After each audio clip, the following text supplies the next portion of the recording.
I always wear two different socks.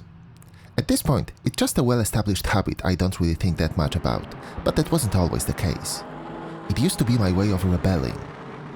When I was a kid, my mom always had me wear matching socks. If you show up at school with two different ones, your teachers will think I'm neglecting you and they'll have you taken into a foster care, she used to say with a big grin on her face. Of course, we both knew that wouldn't happen, but there was a grain of truth there.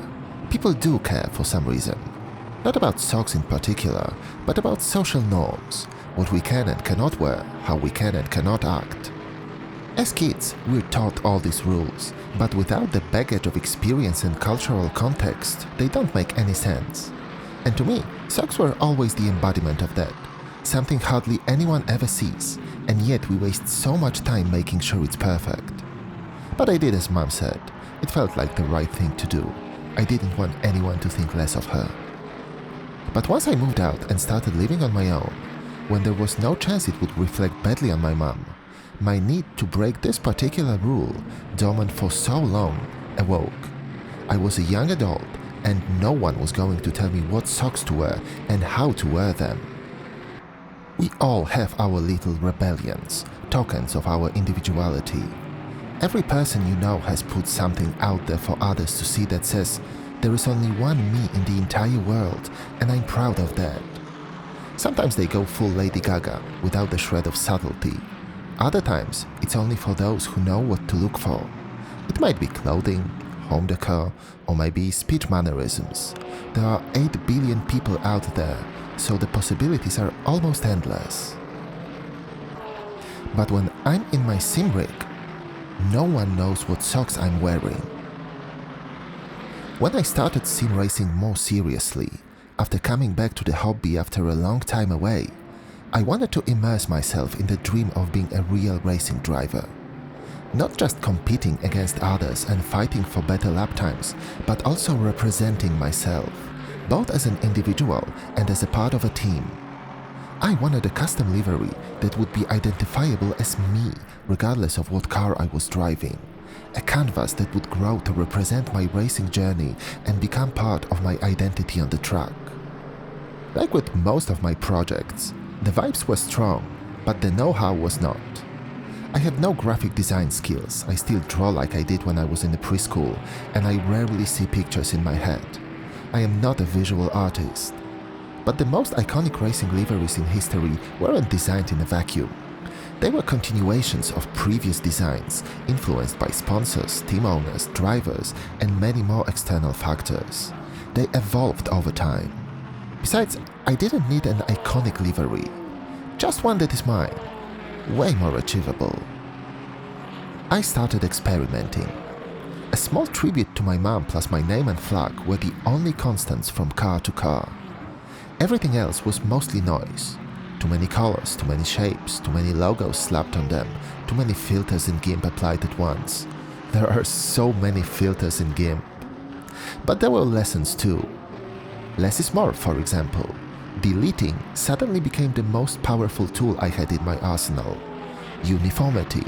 Repetition legitimizes after all. Thanks, Mr. Neely. I also learned how to make spec maps. It turned out it wasn't rocket science, contrary to what online tutorials had led me to believe.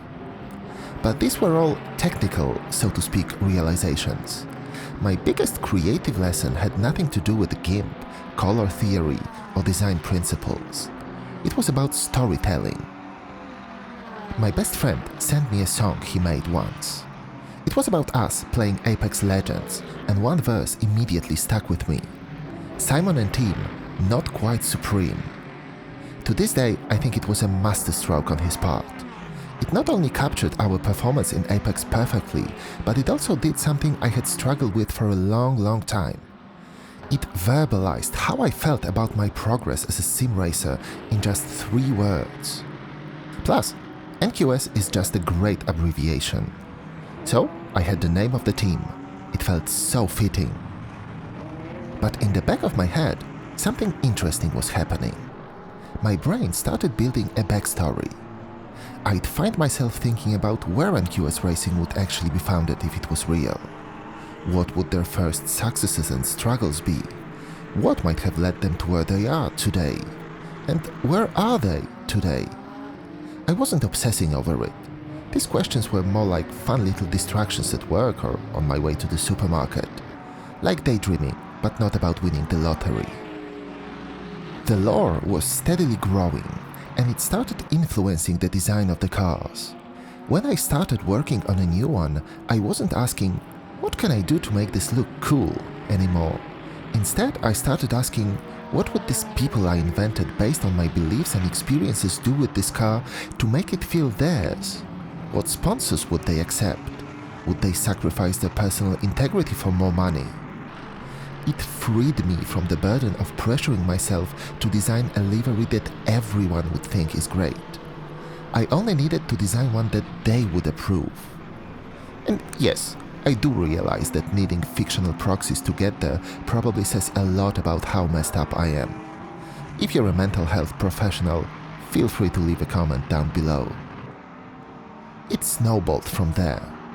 Once I realized I had complete creative control over this world I'd invented, I started taking full advantage of it. The entire lineup of sponsors on my cars became 100% fictional. All of them began with backstories, which helped me design actual logos for them. The NQS logo itself is basically a graphical summary of the lore living inside my head. Designing became a way of describing words with shapes, instead of coming up with random ones and hoping there was some meaning behind them. I'm not claiming that I've mastered the art. This isn't a "he discovered one simple trick, pro designers hate him" video. I'm an amateur, likely making tons of amateur mistakes I'm not even aware of. But it's not about technical perfection. It's about connection and immersion. When I grid up in a car wrapped in an NQS livery, I represent much more than just myself. I represent a whole world I created, built around the things that I care about. It helped me overcome my creative shortcomings, but it is a double-edged sword. The pressure is on to live up to those standards, and that is what makes the racing so much more immersive. I also represent my mum. That little cartoon elephant on the side of the car that maybe some of you have noticed, that's her. Why a cartoon elephant? Well, that's between me and her. Thanks for watching.